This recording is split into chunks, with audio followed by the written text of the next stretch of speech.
ప్రభు అయిన యేసుక్రీస్తు వారి నామానికి మహిమ కలుగును గాక. ప్రభు అయిన యేసుక్రీస్తు వారి శ్రేష్టమైన నామాన ప్రియులైన మీ అందరికీ ప్రేమతో వందనాలు తెలియజేసుకుంటూ ఉన్నాను.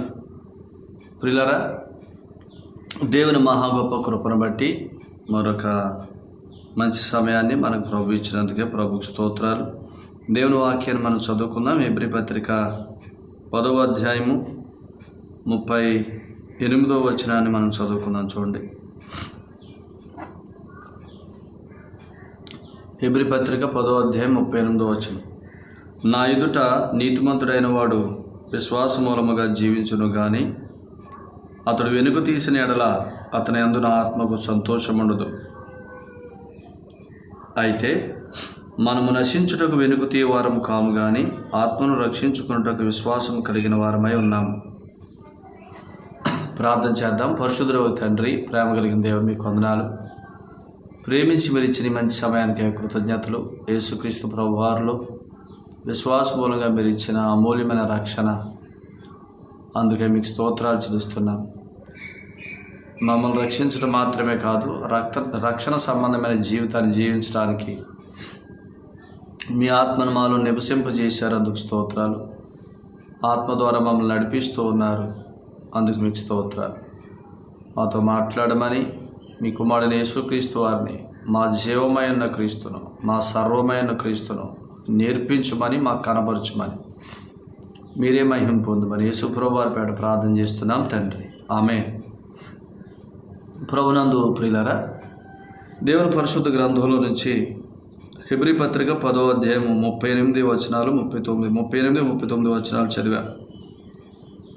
38వ వచనం ఏంటి అని అంటే, నా ఎదుట నీతిమంతుడైన వాడు విశ్వాస మూలంగా జీవించును కానీ అతడు వెనుక తీసిన ఎడల అతని యందు నా ఆత్మకు సంతోషము ఉండదు అనే మాటను మనం చూస్తున్నాం.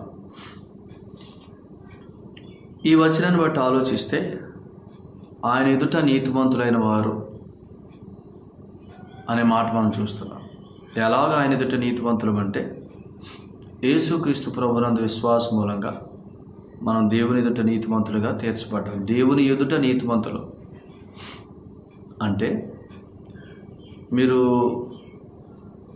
వాక్యం రెగ్యులర్గా వింటున్నారు కాబట్టి, నిన్నటి దినాన మన ప్రభు అయిన యేసుక్రీస్తు వారు, మన ప్రధాన యాజకుడు, మన నిత్యమైన విమోచనకు మూలమైన మన ప్రధాన యాజకుడు, నిత్యమైన విమోచన సంబంధమైన కార్యాన్ని గొల్గొతా కొండ మీద చేసి ఆయన సమాధికి వెళ్ళి తిరిగి లేచి ఆయన సొంత రక్తంతో, ఆయన స్వరక్తంతో అతి పరిశుద్ధ స్థలంలోనికి ప్రవేశించాడు.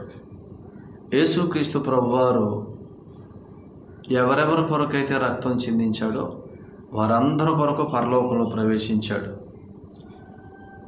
సో ఎవరెవరైతే యేసు ప్రభునందు విశ్వాసం ఉంచారో వారందరూ ఆ రక్తమును బట్టి తండ్రి ఎదుట అంగీకరించబడ్డారు.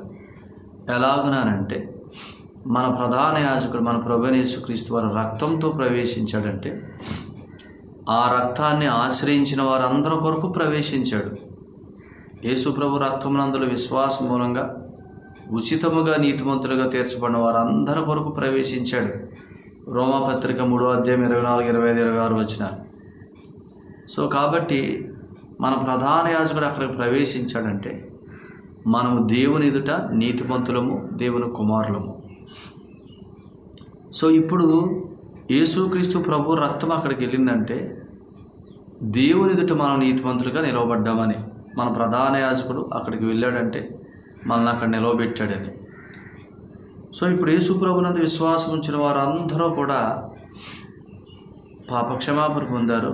వారికి ఎన్నటికీ పాపులు కారు. వారు సదాకాలానికి నీతిమంతులే, సదాకాలానికి దేవుని కుమారులే. దీన్ని ఎల్లప్పుడూ ఎంచుకోవటాన్ని ఏమన్నా మనస్సాక్షి అన్నాను. నిన్న 10వ అధ్యాయంలో కొన్ని వచనాలు చదివా. 22వ వచనంలో మనస్సాక్షికి కల్మషం తోచకూడదు అని చెప్పాడు. కల్మషం తోచడం అంటే ఏంటి? ఈ 10వ అధ్యాయంలో మొదటి 4 వచనాల్లో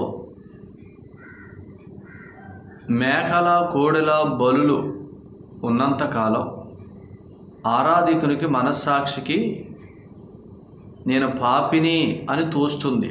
దాన్నే పాపజ్ఞప్తి గల మనస్సాక్షి అని అన్నాడు. ఎందుకనంటే మేకల కోడెల రక్తం పాపాలను తీసివేయలేదు కాబట్టి అక్కడ పాపజ్ఞప్తి ఇంకా ఉంది. కానీ యేసుక్రీస్తు ప్రభువారు దైవ సంకల్పానుసారంగా ఒకే ఒక బలి చేసి నిత్యమైన విమోచన సంపాదించాడు కాబట్టి ఇక్కడ ఏముండకూడదు, పాపజ్ఞప్తి ఉండకూడదు. ఎందుకు? యేసు ప్రభువారు ఆయన తన భవిష్యత్ జ్ఞానాన్ని బట్టి కార్యం చేశాడు. అపోస్తల కార్యాల గ్రంథం 3వ అధ్యాయం 2వ అధ్యాయం 23వ వచనం. అలాగనే ప్రకటన గ్రంథం 1వ అధ్యాయం 4, 5, 6 వచనాల్లో వర్తమాన భూత భవిష్యత్ కాలాల్లో ఉండేవాడు మన ప్రభువైన యేసుక్రీస్తు. ఆయన మనల్ని ప్రేమించి మన పాపల నుంచి మనల్ని విడిపించాడు ఆయన రక్తం వల్ల. వర్తమాన భూత భవిష్యత్ కాలాలను బట్టి పేతురు రాసిన మొదటి పత్రిక 1వ అధ్యాయం 1వ వచనం, దేవుని భవిష్యత్ జ్ఞానాన్ని బట్టి మనం శుద్ధపరచబడ్డాం. అపోస్తల కార్యాలు 2:23లో భవిష్యత్ జ్ఞానాన్ని బట్టి అనుసరించి అప్పగించుకున్నాడు.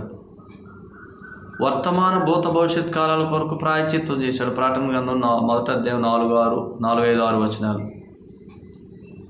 సో ఆయన భవిష్యత్ జ్ఞానం బట్టి మనం శుద్ధి చేయబడ్డాం అనంటే యేసుక్రీస్తు ప్రభు అనే బలి కింద వర్తమాన భూత భవిష్యత్ కాలాలకు ప్రాయశ్చిత్తం జరిగింది, మన వర్తమాన భూత భవిష్యత్ కాలాలకు. సో కాబట్టి నిత్యమైన విమోచన పొందాం.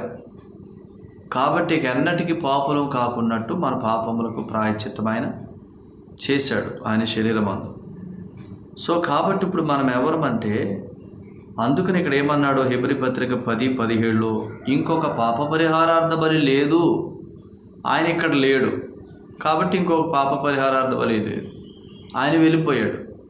కాబట్టి ఆల్రెడీ ఆయన కార్యము ద్వారా మనం ఏమై ఉన్నామో దాన్ని ఎంచుకోవటమే మంచి మనస్సాక్షి, యథార్థ హృదయము అని అన్నాడు. యథార్థ హృదయము, మంచి మనస్సాక్షి అంటే ఏంటంటే ఆయన యందు విశ్వాసము ద్వారా మనకు కలిగిన సంపూర్ణ స్థితి. మనం నీతిమంతులంగా తీర్చబడ్డాం, దేవుని ఎదుట దేవుని కుమారులంగా చేయబడ్డాం. 3వ సంగతి, ఆత్మచేత ముద్రించబడ్డాం. ఆత్మ ఎవరిలో నివసించగలడో, ఎవరు హృదయాలైతే సంపూర్ణ సిద్ధి పొందాయో, ఎవరైతే క్రీస్తు రక్తంలో సంపూర్ణ సిద్ధి పొందారో వారిలో నివసించగలడు. మరి యేసుక్రీస్తు ప్రభు వారి సిలువ కంటే ముందున్న భక్తులు ఉన్నారు. యేసుక్రీస్తు ప్రభు రక్తం చిందించడానికంటే ముందు బలులు జరిగాయి కదా, యేసు ప్రభు బలి కంటే ముందు. ఆ బలుల కింద ఉన్న ప్రజలందరూ, ఆ భక్తులందరూ విశ్వాస మూలంగా జీవించిన వారు ఉన్నారు చాలామంది. కొద్దిమంది శరీర కార్యాలను బట్టి జీవించిన, స్వబుద్ధిని బట్టి జీవించిన, కొంతమంది విశ్వాసాన్ని బట్టి జీవించారు, యేసు ప్రభునందు విశ్వాసాన్ని బట్టి. అంటే దేవుని సంకల్పాన్ని లేఖనాల్లో కనుగొని బ్రతికారు. యెషయా భక్తుడు ఉన్నాడు 53వ అధ్యాయం, యేసుక్రీస్తు ప్రభువారు ఏం చేయబోతున్నాడో మన నిత్యమైన విమోచన కొరకు దాన్ని ప్రవచన రూపంగా ఎరిగి రాశాడు. సో వారు లేఖనాల సారమైన క్రీస్తును ఎరిగి జీవించారు విశ్వాసం మూలంగా.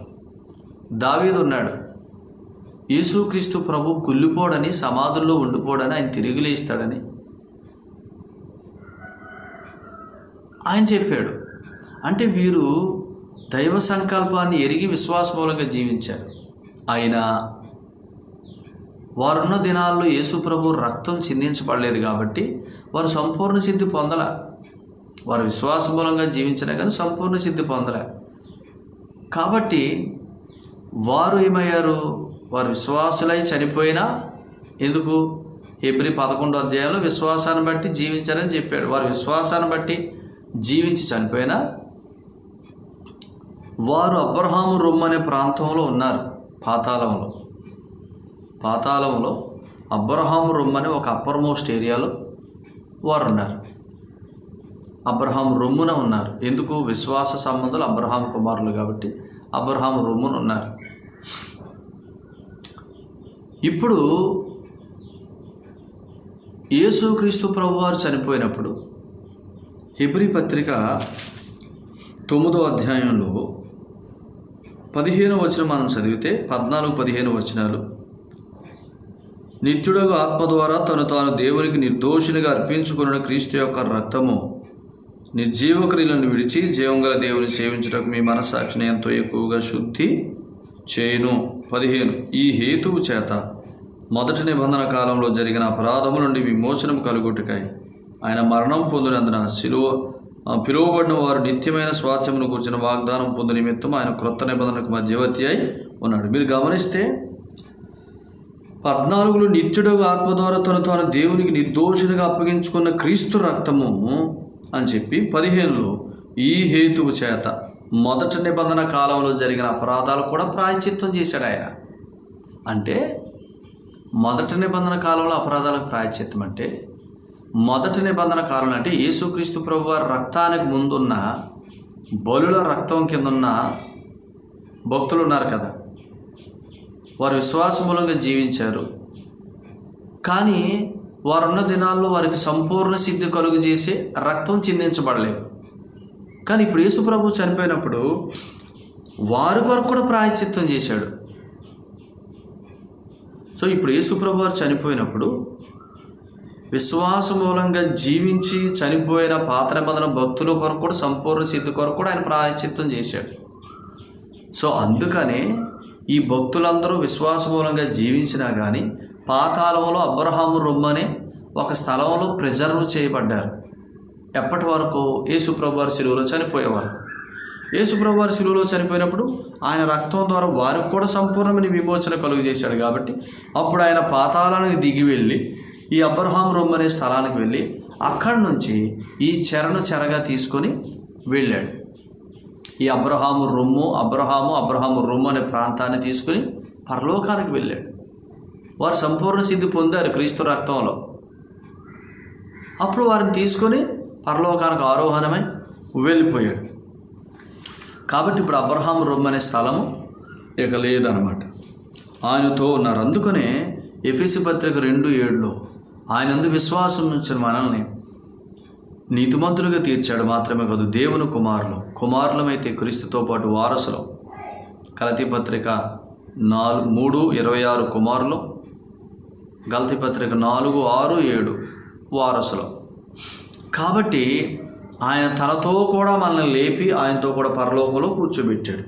ఆనాడు ఆయన లేచి ఆయనతో పాటు వారందరినీ లేపాడు. ఎవరిని?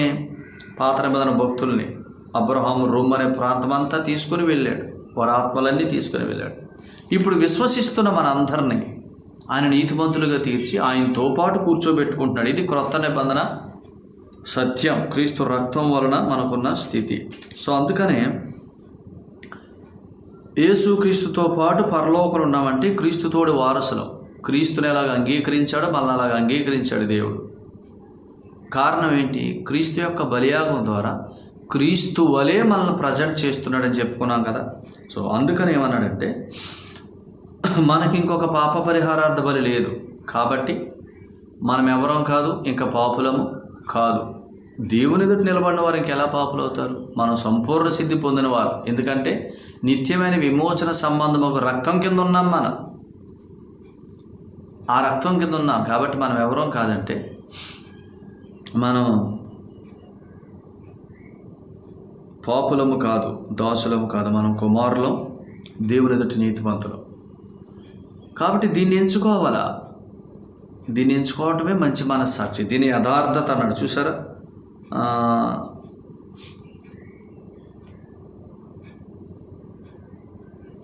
22వ వచనం చదవండి. 10వ అధ్యాయం. మనస్సాక్షికి కల్మషము తోచుకుండునట్లు అని చెప్పి ప్రోక్షింపబడిన హృదయములు గలవారమును నిర్మలమైన ఉదకంతో స్నానము చేసిన శరీరములు గలవారమునై ఉండి విశ్వాస విషయములు సంపూర్ణ నిశ్చయత కలిగి యథార్థమైన హృదయంతో మనం దేవుని సన్నిధానమునకు చేరుదుము. మనస్సాక్షికి కల్మషం తోచకూడదంటే ఏంటి? విశ్వాస విషయంలో సంపూర్ణ నిశ్చయత ఉండాలా. విశ్వాస విషయంలో సంపూర్ణ నిశ్చయత అంటే ఏంటి? యేసు ప్రభునందు విశ్వాసం ఉంచిన నేను యావత్ జీవిత పాపముల విషయంలో ప్రాయశ్చిత్తం పొందాను. నేను ఇప్పుడు నీతిమంతుడిని. నేను దేవుని కుమారుణ్ణి, అందుకనే నేను సదాకాలానికి సంపూర్ణుని కాబట్టే క్రీస్తు రక్తంలో సదాకాలం నివసించే పరిశుద్ధాత్ముడు నాలో నివసిస్తున్నాడు. యోహాను సువార్త 14:16 ప్రకారం సదాకాలం ఆత్మ నాలో నివసిస్తున్నాడంటే నేను సదాకాలం దేవుడు నివసించడానికి యోగ్యమైన స్థలంగా మారాను. ఎవరిని బట్టి? క్రీస్తు రక్తాన్ని బట్టి. సదాకాలం దేవుడు నాలో నివసిస్తున్నాడంటే ఆయన సదాకాలానికి నన్ను అంగీకరించాడు. సదాకాలానికి నీతివంతుడుగా, సదాకాలానికి తన కుమారుడుగా నన్ను అంగీకరించాడు అనే మనస్సాక్షిని మనం కలిగి ఉండటాన్ని ఏమన్నాడు? విశ్వాస విషయంలో సంపూర్ణ నిశ్చయత అంటున్నాడు. ఈ నిశ్చయత కలగటాన్ని ఏమన్నాడు? యథార్థ హృదయంతో ఆయన సన్నిధానం చేరటం. ఈ నిశ్చయత లేకుండా ఆయన సన్నిధానం చేరితే ఎలా చేరినట్టు కాదు, యథార్థతతో చేరినట్టు కాదు, వేషధారణతో చేరినట్టు. ఆయనేమో ఆ యాజకుల కంటే శ్రేష్టమైన యాజకుడు అని చెప్పాడు, ఆ అర్పణ కంటే శ్రేష్టమైన అర్పణ అని చెప్పాడు. అవి అనేకమైన అర్పణలు ఏం తెలియజేస్తున్నాయి? కార్యం సంపూర్ణం అవ్వలేదని తెలియజేస్తున్నాయి. అందుకనే వారికి పాపజ్ఞప్తి కలుగుతుంది. కానీ ఒకే ఒక అర్పణ చేసి కార్యం ముగించి సమాప్తమని చెప్పి పరలోకానికి వెళ్ళాడు. ఒక్క అర్పణ చేత పరిశుద్ధపరిచాడు. ఈ ఒక్క అర్పణ సదాకాలానికి సరిపోయే అర్పణ అని చెప్పాడు. సంపూర్ణ సిద్ధి పొందామని చెప్పాడు. హెబ్రీ పత్రిక 10:10, 10:12, 10:14. ఇంకేమన్నాడు? ఇంకొక పాప పరిహారార్థ బలి లేదన్నాడు 10:18లో. కాబట్టి మీ మనస్సాక్షిక కల్మషం తోచనివద్దు, అంటే మేము పాపులు అనే పాపజ్ఞప్తి కలగనివద్దు, కల్మషం తోచనివద్దు. మీ హృదయాలు ప్రోక్షించబడ్డాయి. ఎలా ప్రోక్షించబడ్డాయి? పేతురు రాసిన మొదటి పత్రిక 1వ అధ్యాయం 1వ వచనం ప్రకారం ఆత్మ వలన దేవుని భవిష్యత్ జ్ఞానమును బట్టి ఆత్మ వలన పవిత్రత పొందిన వారు, ఆత్మలో శుద్ధులైన వారు. దేవుని భవిష్యత్ జ్ఞానంలో శుద్ధి అయ్యాం మనం. ఆయన భవిష్యత్ జ్ఞానం ఎంత గొప్పదంటే మన భవిష్యత్ యావత్ జీవితం మట్టుకు మనం శుద్ధి అయ్యాం. కాబట్టి యేసుక్రీస్తు ప్రభునందు విశ్వాసం మూలంగా నేను సంపూర్ణంగా పాపం నుంచి విమోచించబడ్డాను. సంపూర్ణమైన విమోచనం నేను పొందుకున్నాను. సదాకాలానికి నీతిమంతుడిని, దేవుని కుమారుణ్ణి అన్నదానికి ముద్రగానే నాలో ఆత్మ నివసిస్తున్నాడు. ఆత్మ నివసిస్తున్నాడు అంటే క్రీస్తు రక్తంలో నేను ఎంత కడగబడితే ఆయన నివసిస్తాడు, అంత ఎక్కువగా నన్ను కడిగాడు అనే హృదయంతో మనం కల్మషం తోచనివ్వకూడదు. అనేకమైన బలుల కింద కల్మషం ఉంది, అనగా పాపజ్ఞప్తి గల మనస్సాక్షి ఉంది. క్రీస్తు బలి కింద పాపజ్ఞప్తి గల మనస్సాక్షి ఉంటే అప్పుడు క్రీస్తు బలికి ఆ బలులకి పెద్ద తేడా లేదని చెప్తున్నాం మనం. యేసుప్రభుని నమ్ముకున్నవాడు కూడా నేను పాపిని, ఘోర పాపిని, ప్రధాన పాపిని, మా ఊరిలో నాకంటే పాపి లేడని ప్రార్థన చేశాడు అనుకోండి, అప్పుడు ఆ బలులకి క్రీస్తు బలికి పెద్ద తేడా లేదని చెప్తున్నా. ఎందుకు? ఆ బలుల కింద ఉన్నవారు సంపూర్ణ సిద్ధి పొందలేదు, ఈ బలుల కింద ఉన్నవారు సంపూర్ణ సిద్ధి పొందారు. మనం ఇంకెప్పటికీ పాపులం కావు, కానీ పాపం చేస్తాం. ఎందుకు చేస్తామో నిన్న సందేశం చెప్పాం, వినండి. 8వ తారీఖు సందేశంలో, నిన్న అనుకుంటా 9వ తారీఖు, నిన్న సందేశంలో ఉంది, మీరు జాగ్రత్తగా వినండి. ఎందుకు పాపం చేస్తాడో చెప్పాం. ఆ సంగతి ఇక్కడ మనం తెలియజేస్తున్నాం. ఇలాగున మనస్సాక్షికి కల్మషం తోచకుండా క్రీస్తునందు విశ్వాసం ద్వారా దేవుని ఎదుట మనం ఏమై ఉన్నామో దాన్ని ఒప్పుకోవటాన్ని నిశ్చయత అన్నాడు. ఆ నిశ్చయతతో ఆయన దగ్గరికి రావటమే యథార్థత అన్నాడు. సో క్రీస్తు రక్తం వల్ల మన స్థితిని మనం ఎరగకుండా ఆయన దగ్గరికి వస్తే అది యథార్థత కాదు. మీరు ఎన్ని ఇవ్వండి, ఎన్ని చేయండి, మందిరానికి వచ్చి ఎన్ని ఇవ్వండి, ఎన్ని పనులు చేయండి, ఎంత చేయండి, అది యథార్థత కాదు. అది యథార్థతలో అసలు యథార్థతనే నువ్వు ఎరగనప్పుడు, రక్షణ నిశ్చయత నీకు లేనప్పుడు, క్రీస్తు విమోచన ద్వారా కలిగిన కార్యాన్ని కలిగిన స్థితినే నువ్వు ఎరగనప్పుడు అది యథార్థత కాదు, యథార్థమైన ఆరాధన కాదు. అందుకనే 10:38 నా ఎదుట నీతిమంతుడైన వాడు విశ్వాసమూలముగా జీవించును గాని అతడు వెనుక తీసిన ఎడల అతని యందు నా ఆత్మకు సంతోషము ఉండదన్నాడు.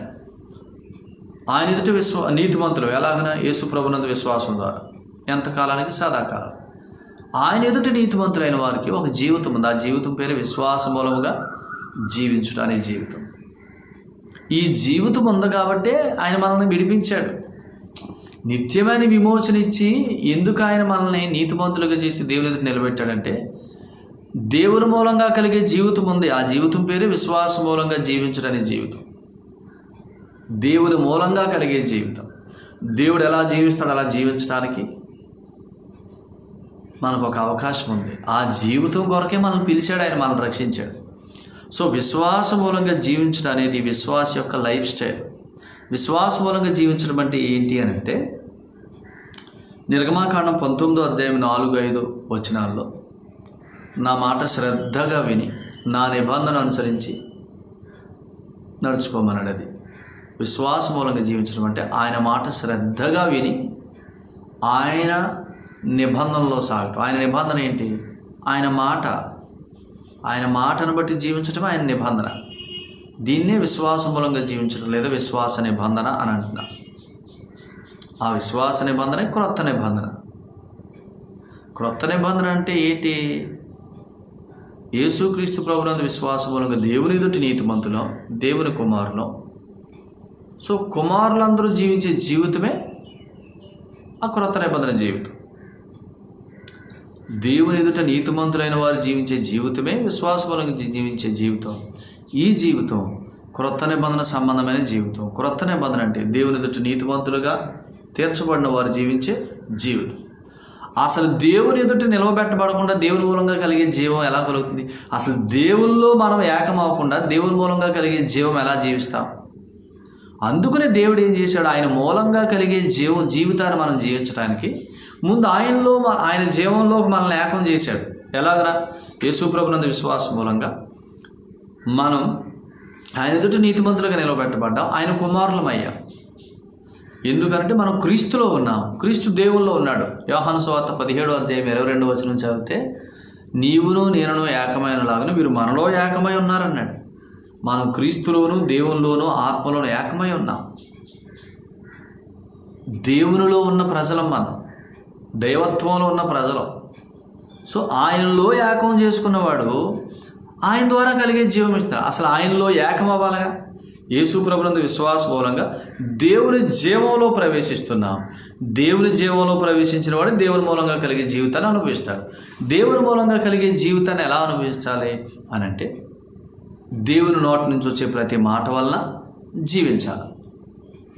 దేవుని నోటి నుంచి వచ్చే ప్రతి మాట వలన జీవించటమే విశ్వాస మూలంగా జీవించడం. నిర్గమాకాండం 19వ అధ్యాయం 4-5 వచనాల్లో నా మాట శ్రద్ధగా వినమన్నాడు. ద్వితీయోపదేశకాండం 8:3లో మనుషుడు ఆహారం వల్ల కాదు దేవుని నోటి నుంచి వచ్చే ప్రతి మాట వల్ల బ్రతుకుతాడు. ఏ మనుషుడు? దేవుని ఎదుట నీతిమంతుడైన మనుషుడు ఆహారాన్ని బట్టి బ్రతకడు, ఆయన నోటి నుంచి వచ్చే మాటను బట్టి బ్రతుకుతాడు. ఇంకొక మాట మత్తయి సువార్త 4వ అధ్యాయంలో యేసుప్రభు వారు చెప్పారు. ఏమని చెప్పారు? మనుషుడు రొట్టె వల్ల మాత్రము కాదు దేవుని నోటి నుంచి వచ్చే ప్రతి మాట వల్ల జీవిస్తాడని చెప్పాడు. అందుకని యేసుప్రభు వారి లోకంలో జీవించినప్పుడు శరీరధారిగా, మీకు తెలియని ఆహారం నా దగ్గర ఉంది, నా తండ్రి పని చేయటమే నా ఆహారం అని చెప్పాడు. అంటే ఆయన నోటి మాటను బట్టి నేను బ్రతుకుతున్నానని చెప్తున్నాడు యేసుప్రభు వారు. అందుకనే మనం జీవించాల్సిన విధానం ఆయన నోటి మాటను బట్టి. దాని ఏమంటే విశ్వాస మూలముగా జీవించటం. విశ్వాస మూలంగా మనం జీవించడం అంటే ఆయన నోటి మాటను బట్టి జీవించటం. ఆయన నోటి మాటను మనకి ఇచ్చేది ఎవరు? ప్రకటన గ్రంథం 2-3 అధ్యాయాలు ఆత్మ సంగములతో చెప్పుచున్నాడంటే ఆత్మ. సో ఆత్మ మనతో మాట్లాడుతున్నాడు. మనలో కూడా ఎవరు ఉండాలి? పరిశుద్ధాత్ముడు ఉండాలి. అందుకని నమ్మిన వారందరికీ ఎవరిని ఇచ్చాడు? పరిశుద్ధాత్మను ఇచ్చాడు. ఆత్మ ద్వారా మనం సందేశాన్ని పుచ్చుకుంటూ, మనలో ఉన్న ఆత్మ ద్వారా సందేశాన్ని గ్రహిస్తూ, ఆ సందేశాన్ని బట్టి ఒప్పుకుంటూ జీవించడమే విశ్వాస మూలంగా జీవించటం. మనం జీవించడానికి ఆయన మన కొరకు ఏమేమి సిద్ధం చేశాడో తెలియజేస్తాడు ఆయన ఆత్మ ద్వారా. క్రీస్తులో మనకి ఏమేమి ఉన్నాయో అన్నీ తెలియజేస్తాడు. లేనివంటి ఇవే లేవు, సమస్తం ఉన్నాయి. కాగా దేవుడు తన ఐశ్వర్యం చొప్పున క్రీస్తులందు మీ ప్రతి అవసరం తీర్చునంటే ప్రతి ఉన్నాయని అర్థం. ఫిలిప్పీ 4:19 అన్నీ ఉన్నాయి కాబట్టి అన్నీ తీరుస్తాను అంటున్నాడు. సో ఇప్పుడు ఆత్మ ద్వారా ఆయనలో ఉన్న జీవాన్ని తెలియజేస్తాడు. మనకి ఏమేమి ఉన్నాయో, ఎంత ఉందో తెలియజేస్తూ ఉంటాడు. ఆత్మ సంగతులు గ్రహించాలంటే కొరింథీయులకు రాసిన 1వ పత్రిక 2వ అధ్యాయం 11లో దేవుని ఆత్మకే తెలుస్తాయి ఆ సంగతులు. అందుకనే మనందరికీ నమ్మిన మనందరికీ దేవుని ఆత్మలో పాలిచ్చాడు. ఆత్మ మనలో నివసిస్తున్నది. ఎందుకంటే ఆత్మ ద్వారా ఆయన మనకి ఏమున్నాయో తెలియజేస్తాడు, మనకి ఎంత ఉందో తెలియజేస్తాడు క్రీస్తులో. మనలో ఉన్న పరిశుద్ధాత్ముడు ఆ సంగతులను బట్టి మనల్ని ఒప్పింపజేస్తాడు. వాటిని బట్టి మనం విశ్వాసంతో మాట్లాడతాం. నేను నీ కుమారుడిని, నేను ప్రియమైన కుమారుడిని, నీ ఎదుట నీతిమంతుడిని, నువ్వు నాకు ఏమున్నాయో గ్రహింపులోకి తీస్తున్నావు, అవన్నీ నా జీవితంలో నువ్వు నెరవేరుస్తున్నావు, అందుకు నీకు స్తోత్రాలని చెప్పి మాట్లాడతాడు. ఇది విశ్వాస జీవితం. ఈ విధానం ఎవరిది? దేవునిది. ప్రస్తుతం మన జీవితంలో ఏమైతే లేవో వాటిని వాగ్దాన రూపంగా వాక్యం ద్వారా పొందుకొని వాటిని మాట్లాడుతున్నప్పుడు వాటిని మనం చూస్తాం. ఆయన సృష్టి చేయడానికి నిలబడినప్పుడు చుట్టూ అంధకారం ఉంటే ఆయన వెలుగును మాట్లాడాడు. వెలుగు లేదు, లేని దాన్ని ఉన్నట్టుగా మాట్లాడటమే విశ్వాసం అని అన్నాడు. అదృశ్యమైనవి ఉన్నవనుటకు రుజువే విశ్వాసం. నిరీక్షించబడే వాటి యొక్క నిజస్వరూపమే విశ్వాసం. ఏదైతే లేదో, ఏదైతే ఇబ్బంది పెడుతుందో దాని గురించి నువ్వు ఆ ఇబ్బంది లేనట్టుగా మాట్లాడు, ఆ ఇబ్బందిని తీసేస్తాడు. ఏదైతే నువ్వు చూడాలనుకుంటున్నావో ఆ మేలును క్రీస్తులో ఉన్నట్టుగా మాట్లాడు, దాన్ని కలిగిస్తాడు. ఈ విధానంలో జీవించటమే, ఈ విధానంలో జీవించడానికి ఆత్మ మనకు అవసరం. ఆత్మనిచ్చాడు. ఆ ఆత్మ ద్వారా మనకు వాగ్దానాలను బోధిస్తున్నాడు. మనలో ఉన్న ఆత్మ ద్వారా వాగ్దానాలు ఒప్పుకుంటున్నాం, జీవిస్తున్నాం. ఈ విశ్వాస మూలంగా ఇలా జీవిస్తున్నప్పుడు దీన్ని ఏమన్నాడంటే ఆత్మను అనుసరించుట అన్నాడు. విశ్వాస మూలంగా జీవించుట, ఆయన నోటి మాటను బట్టి జీవించుట. ఆయన నోటి మాటను మనకి ఇచ్చేది పరిశుద్ధాత్ముడు. పరిశుద్ధాత్మను అనుసరించి జీవించుట, ఆత్మను అనుసరించి జీవిస్తే ఇప్పుడు ఏం జరుగుతుంది చెప్పండి? మనలో ఉన్న ఆత్మ సంతోషిస్తాడు. ఆయన సంతోషిస్తే గలతీ 3:5 అద్భుతాలు చేస్తాడు. ఆత్మను అనుసరించి జీవించకపోతే ఖచ్చితంగా ఏమవుతుందని చెప్పండి? మనలో ఉన్న ఆత్మ దుఃఖపడతాం. మనం ఆత్మను అనుసరించి జీవించకపోతే ఏం జరుగుద్ది? అదే గలతీ పత్రిక 5:16 శరీర కార్యాలు స్పష్టమవుతాయి. ఇది గుర్తుపెట్టుకోండి. మరి పాపం చేయరా, నీతివంతులు అయిపోయారా అని అనకూడదు. ఆత్మను అనుసరించి జీవించకపోతే శరీర కార్యాలు కనపడతాయి. శరీర కార్యాలు అంటే ఏంటి? 19 గలతీ 5:19 ఉన్నవన్నీ కనపడతాయి. జారత్వం, అపవిత్రత, కాముకత్వం, విగ్రహారాధన, వ్యభిచారం, ఇవన్నీ, మత్సరం, ఇవన్నీ కూడా కనబడతాయి. ఎదుటోని చూసి తట్టుకోలేని పరిస్థితి, ఆడ అభివృద్ధిని చూసి తట్టుకోలేని పరిస్థితి, పొరుగువాడిని ప్రేమించకపోవటం, పొరుగువాడిని ఆశించడం, ఇవన్నీ అందులోనే జరుగుతాయి. ఇందులో విశ్వాస మూలంగా జీవించకపోవట, ఆయన నోటి మాటను బట్టి జీవించకపోవట, ఆత్మను అనుసరించి జీవించకపోతే, ఈ 3 ఒకటే. ఆత్మను అనుసరించి జీవించకపోతే శరీర కార్యాలు కనపడతాయి. ఆత్మను అనుసరించి జీవిస్తే గలతీ 5:25 5:22 ఆత్మఫలం ఫలిస్తాం, ప్రేమను ఫలిస్తాం. ప్రేమను ఫలిస్తే ప్రేమ పొరుగువానికి కీడు చేయదు కాబట్టి ప్రేమ కలిగి ఉండటం ద్వారా ఎవరికి కీడు చేయం. పొరుగువానికి కీడు చేయని ప్రతి వాడు 10 ఆజ్ఞలు నెరవేరుస్తున్నట్టే లెక్క. అందుకని అన్నాడు గలతీ 5:25 ఆత్మను అనుసరిస్తే క్రమంగా నడుచుకుంటారు. ఇదే క్రమం. ఆత్మను అనుసరించడంలో క్రమం ఉండదు. నీకు ఆత్మను ఎందుకు ఇచ్చాడు? నమ్మిన వెంటనే నువ్వు నీతిమంతుడివి, దేవుని కుమారుడు కాబట్టి ఆత్మనిచ్చాడు. ఎందుకు? క్రమంగా జీవించాలని, ఆత్మఫలం ఫలించాలని, పొరుగువానికి కీడు చేయకూడదని. నువ్వు ఆత్మను అనుసరించట్లేదు కాబట్టి శరీర కార్యాలు కనబడుతున్నాయి. ఈ శరీర కార్యాల్లో మత్సరపడుతున్నావు. పొరుగువాడు బాగుంటే వారవలేకపోతున్నావు, పొరుగువాడు అభివృద్ధిని వారవలేకపోతున్నావు, వాడు నష్టాన్ని కోరుకుంటున్నావు, వాడు భార్యను కోరుకుంటున్నావు, వాడు కలిగిందంత కోరుకుంటున్నావు. ఇది ఎక్కడి నుంచి వస్తుంది? ఆత్మను అనుసరించకపోవటం వల్ల వస్తుంది. అందుకనే నా ఎదుట నీతిమంతుడైన వాడు. ఫస్ట్ మనం ఎంచుకోవాల్సింది ఏంటంటే పరలోక తండ్రి మీకు వందనాలు, ప్రతిరోజు ప్రతి క్షణం యేసుప్రభుని నీ కుమారుని నా కొరకు అప్పగించినందుకు స్తోత్రాలు.